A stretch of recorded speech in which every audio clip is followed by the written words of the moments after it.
नरेश मेहता आधुनिक हिंदी साहित्य के प्रसिद्ध कवि, तारसप्तक के 5वां कवि, नई कविता के सशक्त हस्ताक्षर नरेश मेहता। बदलते युग संदर्भों से जुड़ने की चाह उन्हें प्रयोगशील दृष्टि को अपनाने के लिए प्रेरित किया।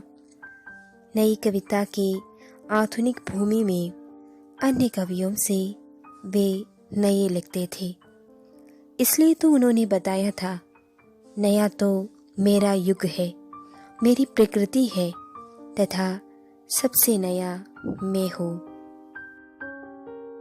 कवि के अलावा वे उपन्यासकार थे, कहानीकार थे और नाटककार भी थे।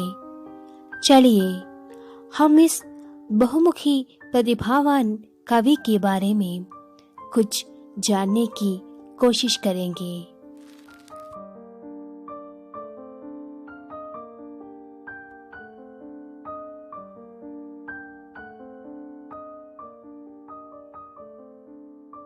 मालवा के शाहजहांपुर के रहने वाले बिहारी लाल मेहता 3 विवाह किए थे।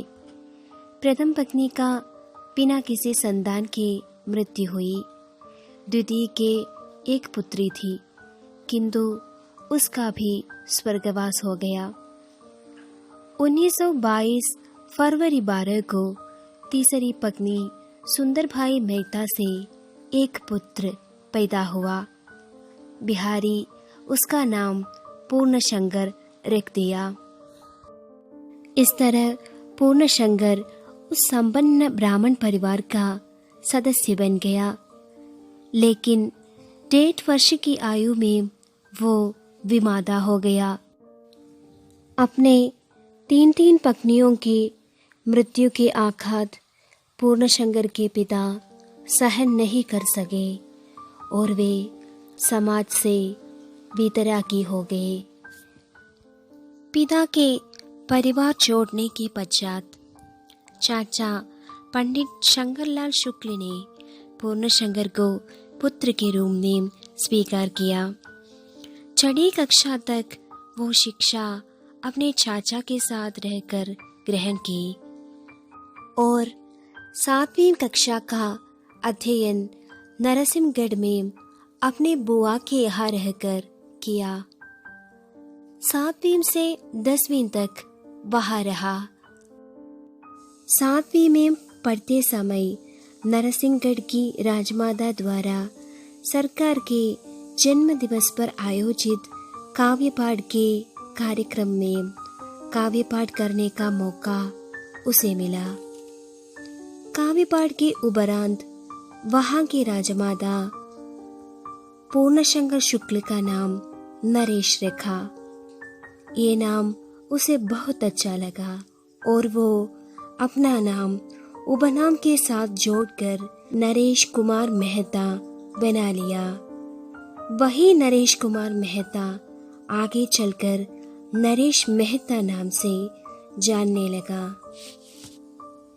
उच्च शिक्षा प्राप्त करने के बाद नरेश जी का सेवानिवृत्त जीवन का शुरुआत 1947 में ऑल इंडिया रेडियो से होता है। 1947 से 1953 तक वही काम करके लखनऊ, नागपुर तथा प्रयाग केंद्रों में अपनी प्रतिभा का परिचय देते हुए 1953 में वे आकाशवाणी से त्यागपत्र दे दिया। इसी बीच लखनऊ से दिल्ली आकर अपनी जाति के महिमा नामक लड़की से विवाह किया।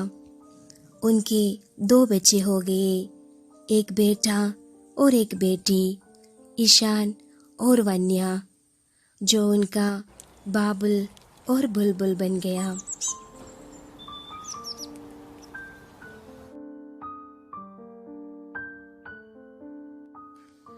मेहता जी का जीवन अत्यंत संघर्षमय परिस्थितियों से गुजरा था। अपने जीवन में उन्हें अनेक यातनाएं झेलना पड़ता था।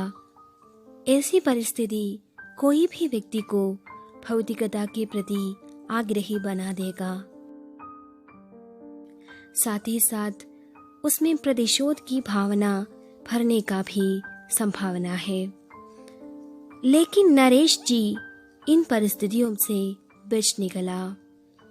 उनके आर्थिक परिस्थिति उन्हें वामपंथी बना सकता था, लेकिन उनकी दृष्टि में क्रांति की कोई महत्ता ही नहीं है। उनके मत में कहीं कुछ नहीं बदला। ये हमारा बहुत बड़ा भ्रम है कि हम क्रांति से स्थिति को बदल देंगे।